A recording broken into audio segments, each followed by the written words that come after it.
Hello po sa lahat. Welcome back to my channel po. And if you're just new here, so please don't forget to subscribe, paki-like and share na din po. So kumusta po ang Pilipinas? Kumusta po ang presyo ng bigas natin? Ganun pa rin po ba? So may balita kasi na may oversupply na ngayon sa bigas, pero mahal pa rin ang presyo ng bigas.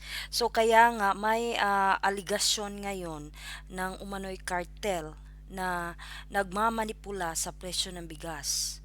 Pero itinanggi ito ng mga importers sa bansa.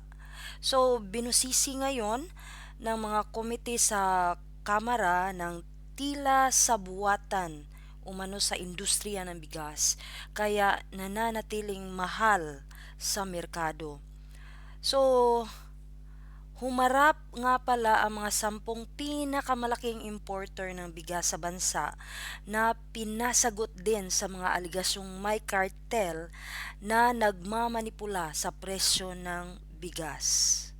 So, let's watch this one po.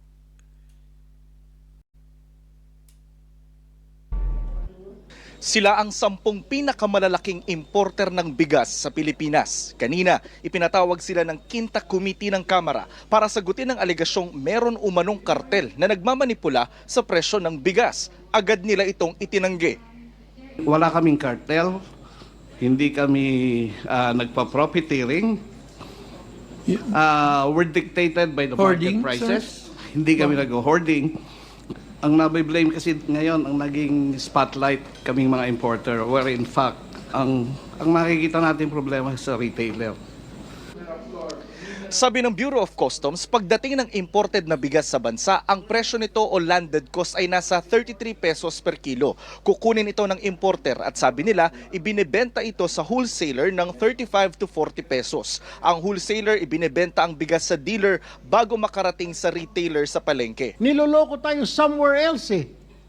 Nakita, sinabi na ng customs 33, sinabi na nga ng wholesaler 35 to 40 ang benta niya. Bakit sa palengke na 50? Muntik pang makontempt ang isang malaking rice importer. 1 bilyong pisong halaga kasi ng bigas ang kanyang inangkat ngayong taon, pero hindi niya masabi kung magkano ang kanilang kinita. Imposible, sir, na hindi nyo alam kung magkano ang kita nyo.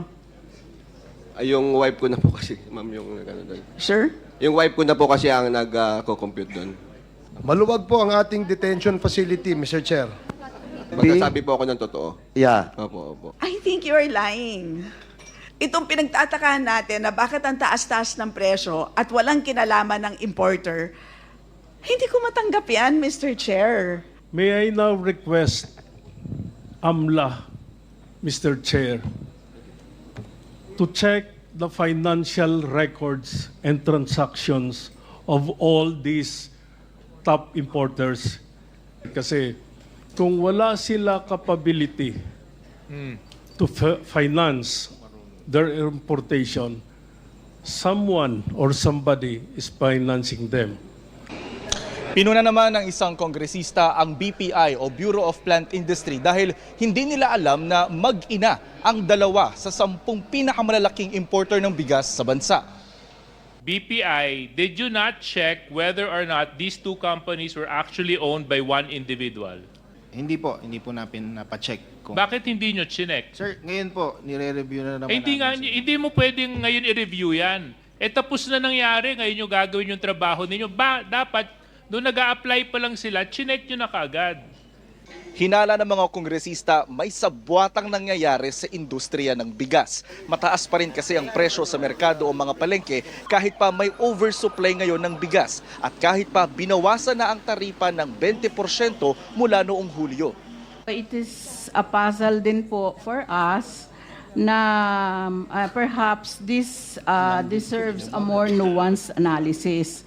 The farm Cost, gate sir, price went down the landed cost went down, should translate to lower retail, pero hindi po yun yung nangyari.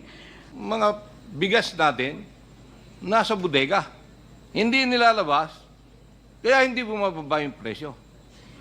Sasabihin nila sa farmers, hindi namin mabibilihan yung palay kung hindi nyo ibababa kasi ang dami pa naming hindi naman nila, sa totoo lang, hindi nila kailangan ng bigas. So, naapektuhan yung farmers, walang nangyari sa consumer, kasi may sabwaran. May kartel na nangyayari. Parang meron nga pong connivance sa ating po mga government agency kung bakit hindi po natin nami-meet yung target natin na ibaba po talaga natin yung presyo po ng bigas. Kasi Ang Department of Agriculture hindi masabi kung may kartel ba sa bigas. Seems like there's a cartel-like market environment. But Yes. I cannot categorically say na meron kasi hindi naman mandato ng DA ang sabi ng Yes, Para sa GMA Integrated So ayun nga po, no? Ano ba talaga ang problema? Saan nga ba ang problema? Is it the importers or the retailers? So yun ang ano, no, kasi may oversupply naman. Tapos yung taripa, 'di ba, sa balita is pinababa na. So ano bang problema? Bakit ganun pa rin ang presyo? So imagine yung mga tao, magkano lang po ba ang sahod ng empleyado sa Pilipinas, 'di ba? So sobrang mahal, no, ang bilihin na sa Pilipinas. Tapos yung bigas, no, sobrang mahal din. So kaya nga yung mga tao is nahihirapan sila, no, sa pang-araw-araw na gastusin. So mabuti to, no, na ang gobyerno natin ipinatawag yung mga malalaking importers, no, kasi President Bongbong Marcos promised before, 'di ba, na gusto niya na maging 20 na lang yung kilo ng bigas, pero hanggang ngayon it's still the same. The problem is still the same. So I hope na ma-solve na tong problem na to kasi naghihirap na po ang mga tao sa Pilipinas. Okay? So thank you so much for watching nga pala. So see you next time po.